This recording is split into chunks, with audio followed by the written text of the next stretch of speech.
وعلیکم السلام ورحمۃ اللہ۔ دیکھیے، یہ اللہ کی بہت ہی رحمت اور شفقت کا مہینہ ہے، تو اللہ تعالیٰ نے ہر چیز بتدریج کی ہے اور آہستہ آہستہ انسان آگے بڑھتا ہے۔ تو ظاہری بات ہے، جیسا ہی رمضان کا مہینہ شروع ہوتا ہے، اس سے پہلے انسان کی جو روٹین ہوتی ہے وہ ایک یعنی اس طرح نہیں ہوتی ہے جو رمضان کی ہے۔ تو یہ اللہ کی رحمت ہی ہے کہ اللہ تعالیٰ اس کے اوپر ایسی چیز فرض کرتا ہے جو خود اس کے فائدے کے لیے ہے، دینی لحاظ سے بھی، دنیاوی لحاظ سے بھی، جسمانی لحاظ سے بھی، آخرت کے لحاظ سے بھی۔ تو یعنی عام روٹین سے زیادہ اللہ کی بندگی کرنے کا، یعنی اس کے سامنے رکوع کرنا، سجدے کرنا، ذکر کرنا، تلاوت قرآن کرنا اور اللہ کے راستے میں مال خرچ کرنا، نیکی کے کام آسان ہو جاتے ہیں، اور ایک پورا ماحول جس ہوتا ہے تو اس وجہ سے یہ کام اور آسان ہو جاتا ہے۔ تو ظاہری بات ہے، یہ اللہ کی رحمت نہیں ہے تو اور کیا بتائیے بھائی، اس کی شفقت ہی کی وجہ سے یہ سب کچھ ہوا ہے۔ تو ظاہری بات ہے، جب 8-10 دن یہ بندہ اس روٹین میں رہتا ہے تو شوق بڑھتا ہے اور اللہ سے معافیاں مانگتا ہے، اور پھر دوسرے عشرے میں اس کے لیے مغفرت کا ایک یعنی سامان مہیا ہو جاتا ہے، اور پھر آخری عشرہ تو کہنا ہی کیا، اس میں انسان اور زیادہ یعنی وہ عشرہ ایسا ہوتا ہے کہ ایسی روٹین بنتی ہے عبادت کی اور کھانے پینے کی بھی اور ماحول کی، کہ دل کرتا ہے کاش یہ سارا سال یہی روٹین رہے، لیکن مالک کی شان ہے، پھر وہ یہ ختم ہو جاتی ہے، اگلے سال پھر یہ چیز آ جاتی ہے۔ تو جس طرح ہر مہینے کے آخر میں مزدور کو مزدوری ملتی ہے، اور ہر ایک کو جو مہینے کے بعد تنخواہ ملتی ہے، تو گویا اس میں اجر ملتا ہے مومن کو، اور مومن کی پوری دعاؤں کا نچوڑ یہ ہوتا ہے، جس طرح عائشہ رضی اللہ تعالیٰ عنہا نے فرمایا، ایک نمبر پوچھا کہ یا رسول اللہ، اگر مجھے پتا چل جائے کہ یہ لیلۃ القدر ہے تو میں کیا مانگوں؟ تو یہ ویسے تو نہیں پتہ چل سکتا، لیکن وہ اہمیت پوچھ رہی تھی کہ یعنی لیلۃ القدر پتہ بھی چل جائے تو سب سے زیادہ مانگنے والی کیا چیز ہے؟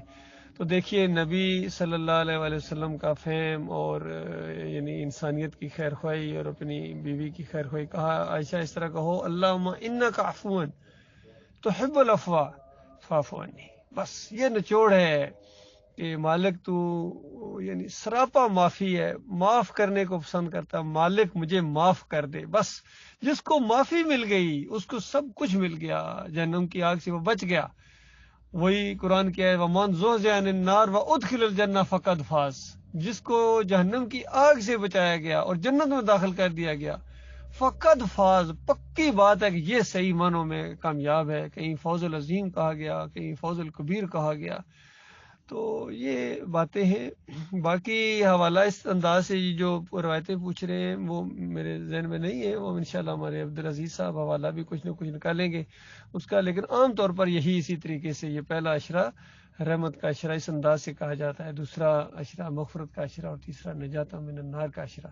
بہرحال زیادہ زور اس مہینے میں اللہ کی عبادت کی طرف ہونا چاہیے، بخشوانے کی طرف ہونا چاہیے، اور اللہ کے ساتھ ایک زبردست قسم کی جو ہے نا ایک بندگی کا تعلق مضبوط کرنے والا یہ مہینہ ہے، ٹریننگ کا ہے، یہ ٹریننگ ہے۔ اور ٹریننگ کے بعد کیا ہوتا ہے؟ اگر ٹریننگ کے بعد یعنی مہینہ ٹریننگ کے بعد ایک فوجی 1000 گز سے بھی یا 100 گز سے بھی اپنے دشمن کو نشانہ نہ بنا سکے، تو بتاؤ ٹریننگ کس چیز کی لی تھی؟ تو یہ ٹریننگ ہے شیطان سے لڑنے کی، کہ اس کے بعد پورا مہینہ جو ہے آپ نے کوشش کرنی ہے اسی طرح کی روٹین رہے۔ اس میں ظاہر بات ہے کمی تو آئے گی، فطری طور پر اس میں تقویٰ میں کمی آ جائے گی، لیکن آپ نے کوشش اپنی طرف سے ضرور کرنی ہے۔ اور اس مہینے میں تو بڑے بڑے جو شیطان ہیں ان کو زنجیروں میں جکڑ دیا جاتا ہے۔ دیکھیے مالک کتنا مہربان ہے اپنے بندوں کے اوپر، کہ اس کے گویا ہاتھ باندھ دیے جاتے ہیں، اور مومن کو کہا جاتا ہے مارو اس کو، اس کی ایسی تیسی۔ تو ظاہر بات ہے کتنی تکلیف ہوتی ہوگی شیطان کے چیلوں کو اور بڑے بڑے شیطانوں کو، کہ یہ بندہ اللہ کی بندگی کرتا ہے، اللہ کے سامنے بار بار رکوع کرتا ہے، سجدے کرتا ہے، شرک سے معافیاں مانگتا ہے، تو ابلیس کو بڑی تکلیف ہوتی ہے۔ ظاہری بات ہے پھر بندہ مضبوط ہو جاتا ہے ٹریننگ کے بعد۔ تو ٹریننگ کے بعد جب اس کو مہینے بعد شیطانوں کو چھوڑا جاتا ہے، پھر زبردست قسم کا مقابلہ کرنا چاہیے ہمارے مومن بھائیوں کو خاص کر، چونکہ صلاۃ تو مومنوں کے اوپر ہے، صوم مومنوں کے اوپر ہے، عمرہ حج زکوٰۃ مومنوں کے اوپر ہے۔ باقی جتنے مشرک ہیں وہ تو اس کی گھوڑی ہیں، وہ تو اس کے اپنے ہیں، اس کو پتہ ہے بریلوی ہوں، دیوبندی ہوں، اہل حدیث ہوں، سلفی ہوں، حنبلی ہوں، صوفی ہوں، جمہوریت والے، یہ سارے کس طرح اکٹھا کیا ہے اس نے مینار پاکستان، سب اپنے مریدوں کو کہ سب کچھ چھوڑ چھڑا کے آ گئے ہیں رمضان کے برکت والے مہینے کو چھوڑ کر. انہوں نے گانا بجانا میوزک اور اس کے بعد سٹیج کے اوپر مشرکانہ نعرے لگائے ہیں. عمران خان نے اس کے جو وہ گویا سا سنگر سا آتا ہے اس بے ایمان نے نعرہ حیدری یا علی مدد یا رسول اللہ مدد کے نعرے لگائے ہیں اور اس عمران خان کے ماتھے پر شکن نہیں پڑی ہے, مسکراتا ہوا مسکرا رہا تھا.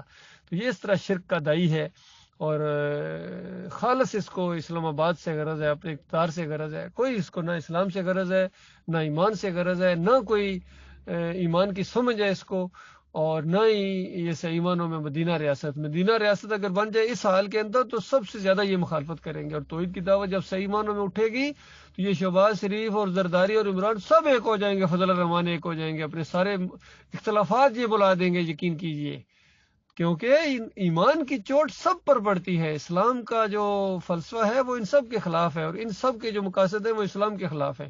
اللہ یہ کہ اللہ کسی کو موقع دے دے, کسی کو توبہ کی توفیق دے دے, کسی کو احساس پیدا ہو جائے, کوئی اللہ سے ڈر جائے, وہ اور بات ہے. لیکن عام طور پر یہ جو جمہور ہے, اکثریت ہے, یہ کفر و شرک کے اندر ڈوبی ہوئی ہے.